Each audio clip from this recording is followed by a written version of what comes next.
Hello and welcome to the Amargi Mosaic. I'm your host, Elif Sarican. Today, I'm really happy and privileged to be joined by Professor Shahrzad Mojab, who is one of the world's leading scholars on Kurdish women and feminist struggle. She was born in Iran and was active in the left movement there, the women's movement and the Kurdish movement in particularly post-revolutionary Iran in the early 80s. She now lives in Canada and has really a lot to offer in terms of perspectives to try and understand what is unfolding in Iran and the region today. Thank you so much for joining me today, Shahrzad. Thank you for the invitation and the space to discuss all these important matters, and happy International Women's Day to you and all your viewers. Thank you so much.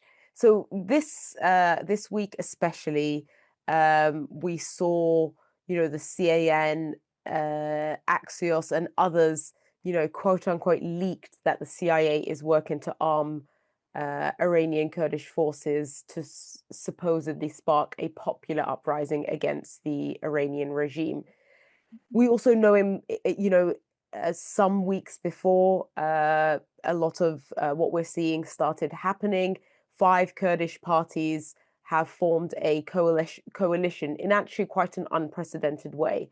So when we look at these two, it seems that this, so-called leak is not accidental.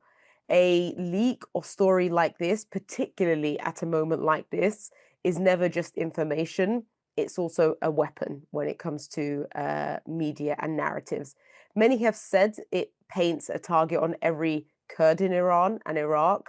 The Islamic Revolutionary Guard Corps, also known as IRGC, have already launched drone strikes on Kurdish positions, both after this so-called leak, but also, of course, before.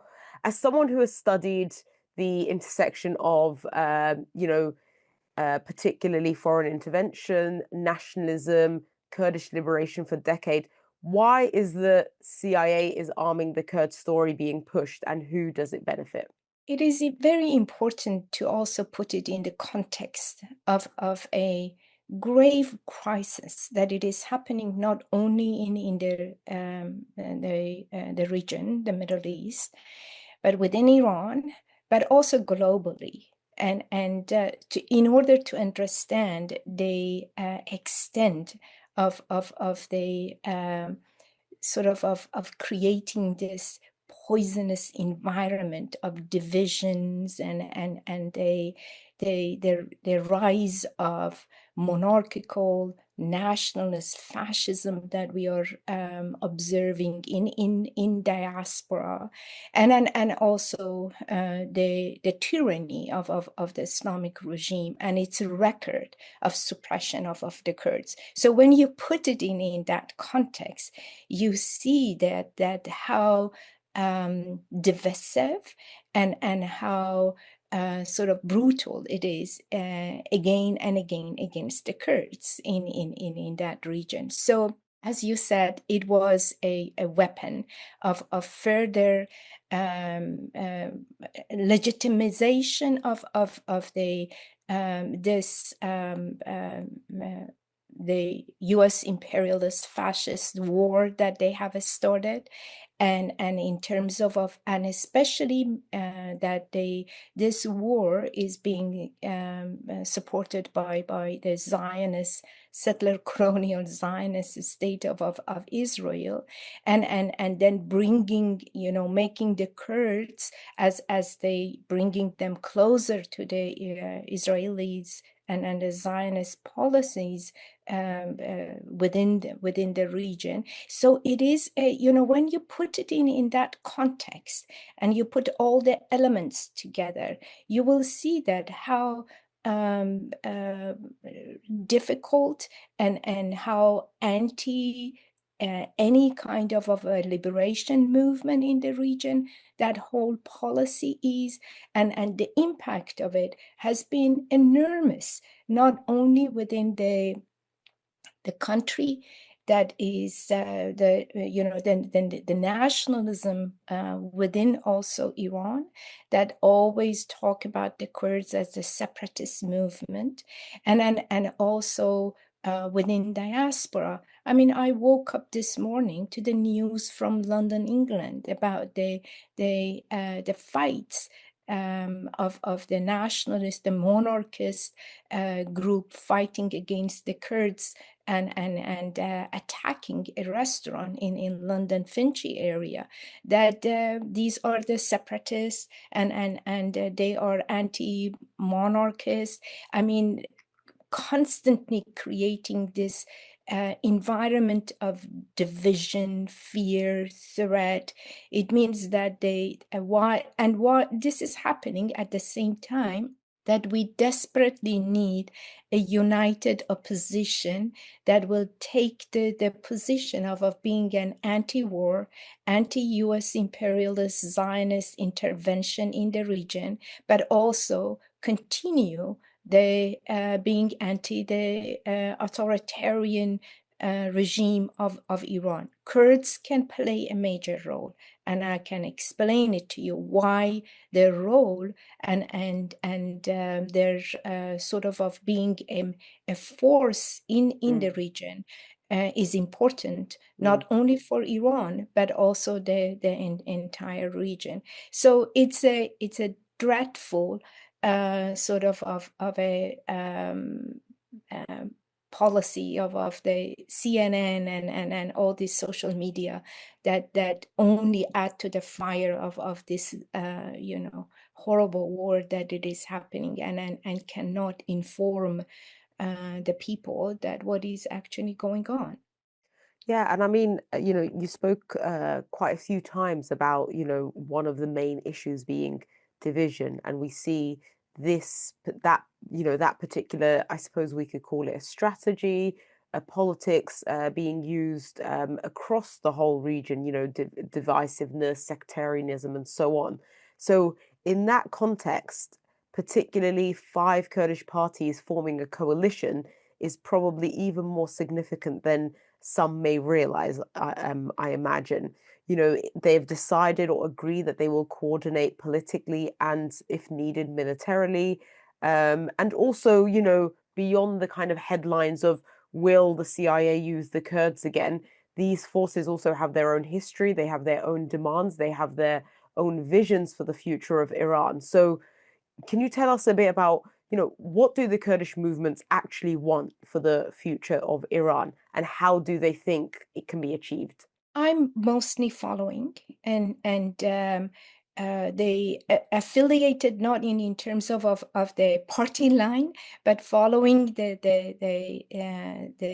policy, the politics of especially women who are involved in these political parties, and their desires and demand for a free, democratic, and anti-Shia, the nationalist, within Iran. So my comments is related following that sort of a path for a different Iran. It's not related to all these political parties in Kurdistan. One thing that I also have to mention, that it is interesting to observe that they when it comes, and this is the critique of this sort of a Iranian nationalist, when it comes to the Kurds, they expect a sort of a homogenized entity, while that doesn't exist for the the rest of the Iranians. And then when the Kurds come together in order to create a coalition, they are being targeted as against separatists and their coalition, while they are crying, while the rest of the political sort of groups in Iran calling for creation of the coalition, as advocating constantly for the fact that the coalition building is the best and the only way to move forward. But when the Kurds do that, they are attacked again. So I don't know what they want the Kurds to do. I mean, it's not for me. I mean, this doesn't mean that we agree with all the sort of the politics and the strategies of all these parties, but it is a coalition, and they've come together. But they are even at that level, they've been attacked as separatists and this and that. So I think that going back to the question of women, Kurdish women, majority of them, they are now asking for what they have suffered more than, now almost half a century, 50 years of their cultural rights, their rights to language, to dressing, to mode of the bodily autonomy. Their region is the Rosh Halat is the most securitized, militarized, economically deprived in all the indices of the government of Iran that you look at, social, political, economic indices. One of the most deprived region is the Kurdish region. And one of the, it's important, I mean, it's important to ask the questions that why this region is being bombed so much. If the claim is that the bombing is because of the government, RGs, the headquarters of the Revolutionary Guards and all of it, part of it is related to that militarization of that region. Installations, the police headquarters, all these installations that they have in that region, they have to bomb it, and when they bomb it, it is all happening in that region as well. Women would like to see the end to this violence, that it is coming from outside, it is coming from inside, and it's dividing the possibilities of any future for them, a future that they can participate in and build it as they have done in the last 47 years. And I mean, as we speak about particularly the question of the freedom of women, particularly in the context of Iran and Rojhelat and the region as a whole, as many people listening may know or may have kind of heard about some of the developments in Iran in, I suppose, more contemporary times. In September 2022, Jina Amini, a young Kurdish woman, was brutally murdered by the morality police. And what followed was quite extraordinary. The Jiyan Azadi declaration that was developed by Kurdish women in North Kurdistan turned into a movement across Iran, led by particularly Kurdish women, but women as a whole. And it seemed like it really did shake the regime harder than anything since 1979 at the time. Things seem to be a bit different now. That movement came from decades of organizing, of education, built in living rooms, prisons, universities. And, the regime responded by killing hundreds and jailed thousands to crush that movement. We're now seeing that, the US and Israel are partly saying that they're bombing Iran and basically calling it liberation. But as you've just also said, the actual women who built the movement to liberate themselves are also being bombed alongside everyone else. Will bombs liberate Iran's women or bury their movement? We have many global examples, unfortunately, that will tell us that bombs will destroy not only the buildings and infrastructure of a country, but also with it bury the ideas of the movements and the dreams of the people that have been struggling in that country for decades to come. And we have the experience of Iraq, Syria, Afghanistan, and the rest of the world in terms of looking at the history of especially the US bombing different parts of the world since the end of the Second World War. There is no one example that the US intervention, military intervention, and especially in the case of Iran today, we have, it's not only the US imperialist fascist intervention, it is combined with the military and the war ambitious of a warmonger in the region. And that's the Zionist, settler crony or Zionist of the state of Israel. So what we have, it's even more lethal than any sort of the historical experiences. So that's one thing that we have.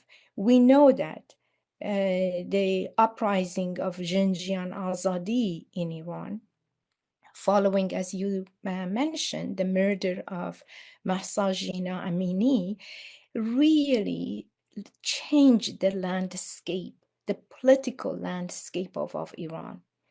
And what we saw in January, it is the continuation that the Jina uprising brought to Iran, opened up the policy, they sort of broke down many of the fault lines in the political landscape in Iran.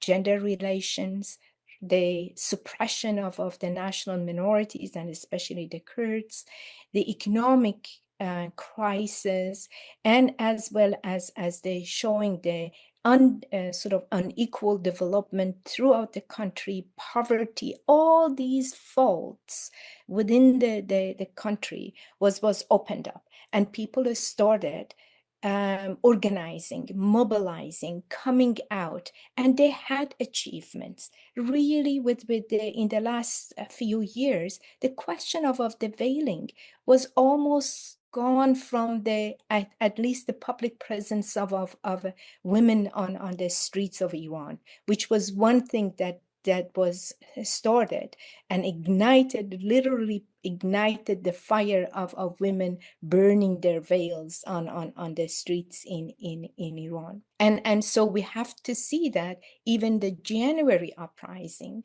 was the continuation of that struggle. It had more at the heart of it, had more economic demand for economic rights, and then the demand for the better distribution of the economic distribution in the country.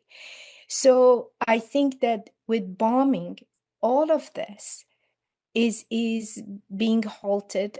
I'm sure that after this, it will be reignited again, but bombing does not, it kills not only, as I said, it doesn't destroy the infrastructure and the buildings of the country. It kills the possibility for people to come together and reorganize, or delays it at time. But also remember that it is a sort of the for the authoritarian regime of Iran, it's the possibility of revenge.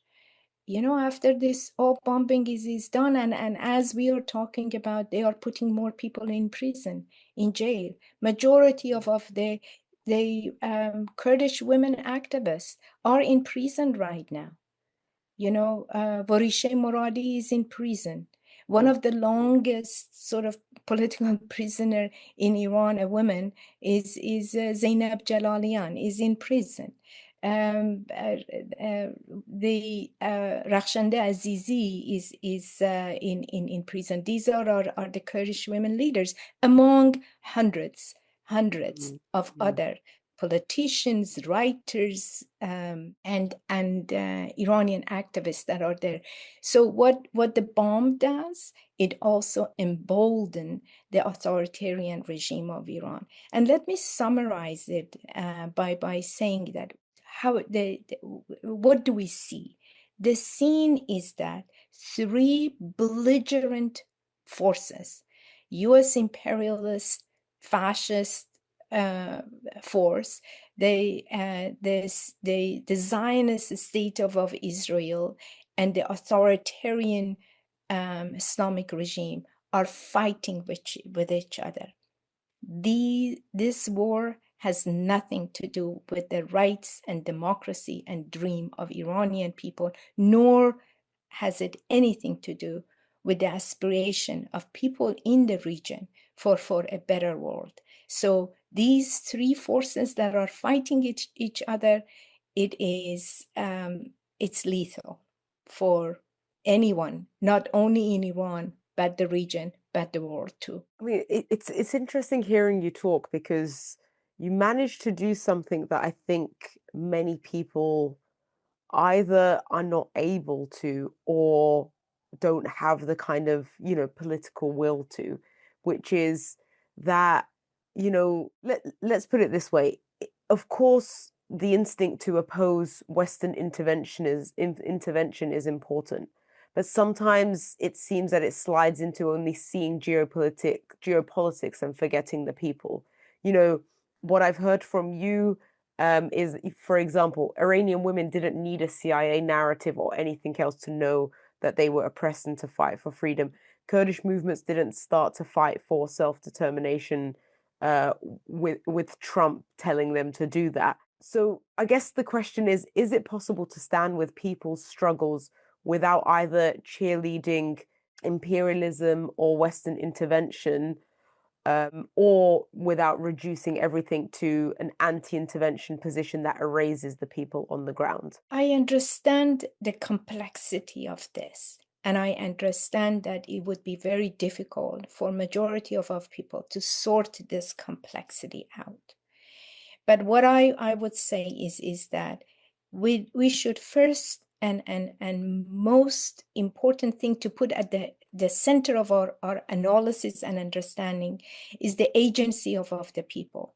We should trust the people that are fighting on the ground and have been fighting for 47 years against this Islamic regime. Secondly, there are lessons in the histories. Never, ever external intervention and the bombing and killing has really helped anyone to achieve the freedom, democracy, and justice that they have been sort of fighting for.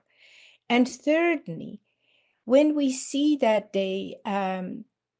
this level of the destruction that it is happening, and this sort of the ties of different really belligerent, as I say, belligerent forces that is going on, then we have to see that this is not only limited to one region. This is a world problem.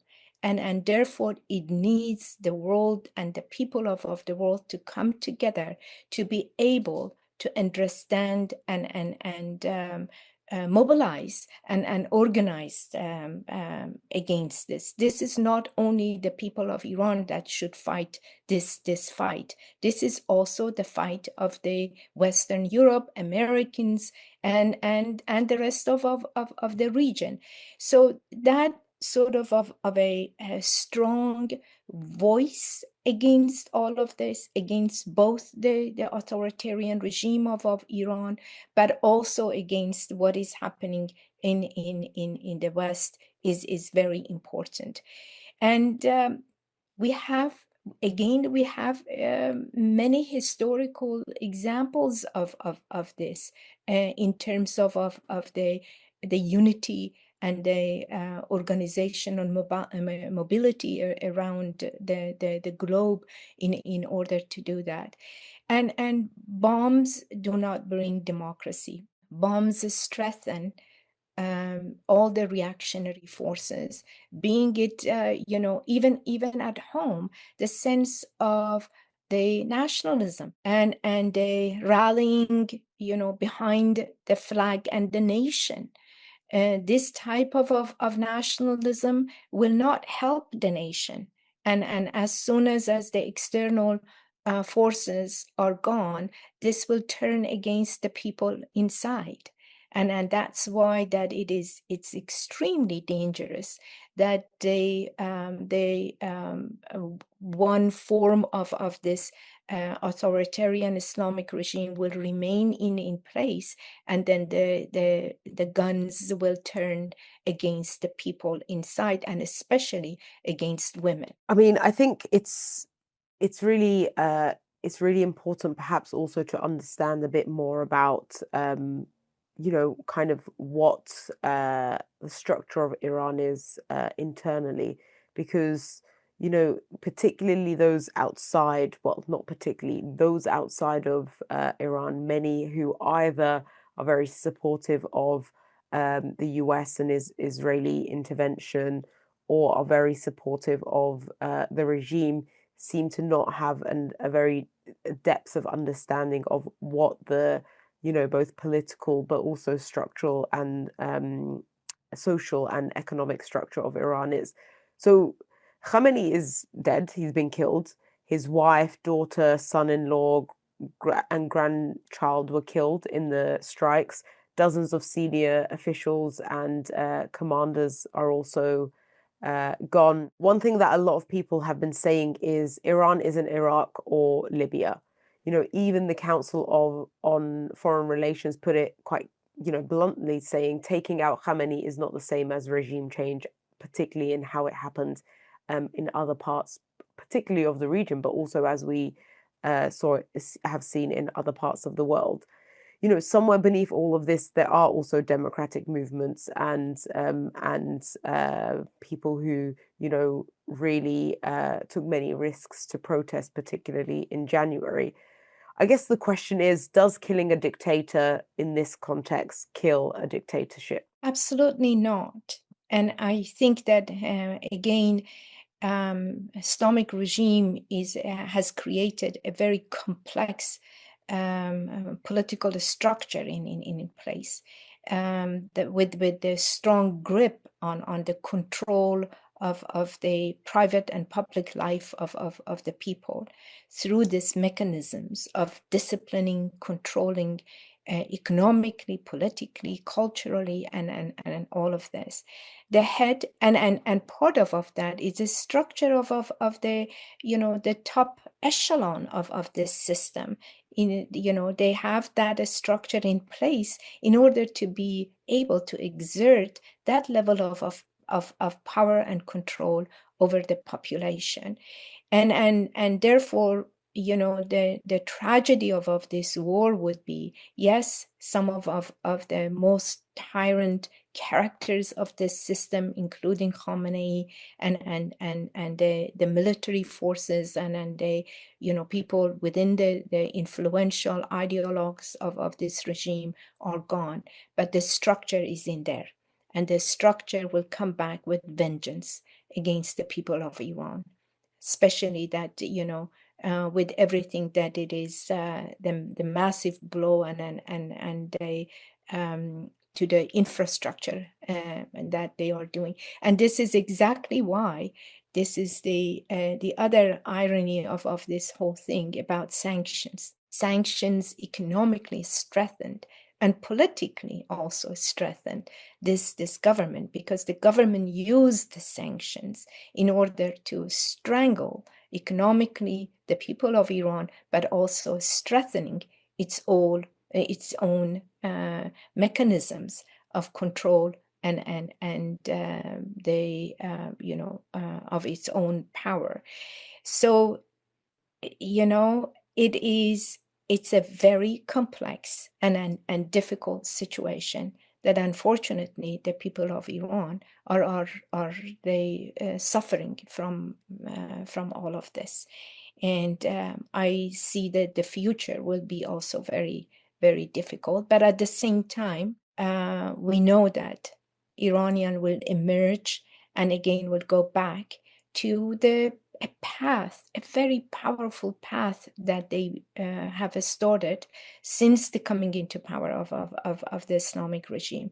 And that is mobilizing from below, civil society, building civil society, despite all the suppression, that has been going on. And that is the only way. It's a long path, it's a difficult path, but at least the tools for doing it, it's there. The organic tools of building labor unions, women's movement, the student groups, bringing back the universities, because they are all now closed and students are suppressed. No one can oppose anything, but and you know, under the condition of the bombs being dropped on them.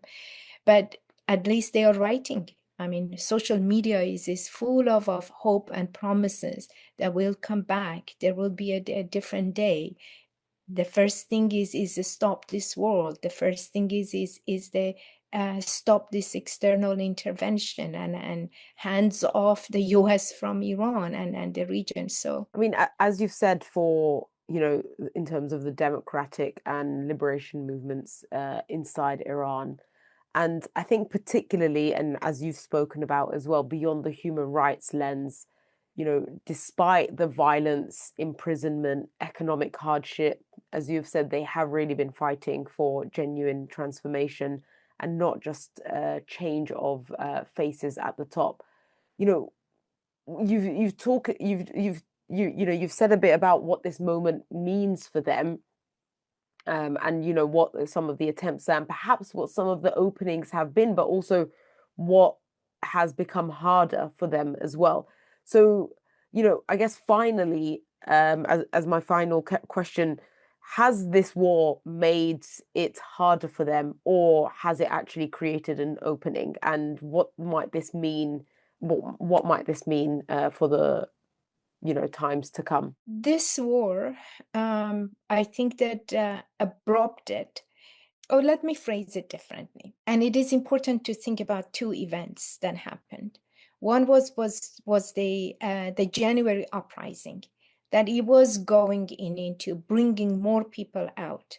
The possibility, and in fact, the Kurdish groups sort of a sent out a statement asking for the people to have mass protests and also strike. And that was 2 days before the statement coming from the fascist monarchists and asking the people to come onto streets and protest, which gave the government the atrocity of a mass killing and the massacre that happened. That really killed the possibility for people to continue the path of a civil sort of a process that they put into place. On top of it, now we have, which gave the reason for the US imperialists and Israel, who always wanted to have a war in Iran, and Israel forced the Trump administration into this war to start this bombing. So you can see that it is a compounded factors, one after the other events that it is happening. And I think that this war has to stop. The first thing is that this war has to stop. And I think that the US and Israel are moving in with their, deadly agenda of the end to, as they call it, the end to the Islamic regime. There won't be an end to the Islamic regime. There won't be a regime change. I think that the best, the scenario that most likely will happen is that some change in the leadership, but the continuation of the same policy. But again, my fear is that with whatever it comes out of it, the people of Iran will pay for the consequences of all of that, not only economically because of the destruction that it is happening, but also because of the whoever is coming back will come back with vengeance against against people. Thank you so much for your time and your thoughts. And as always, you know, you're very considered, you know, perspective. Thank you so much for joining me today, Shahrzad. Thank you. Thank you for the opportunity, and thanks for the conversation. And that's it for today's episode of the Amargi Mosaic. Until next time, take care.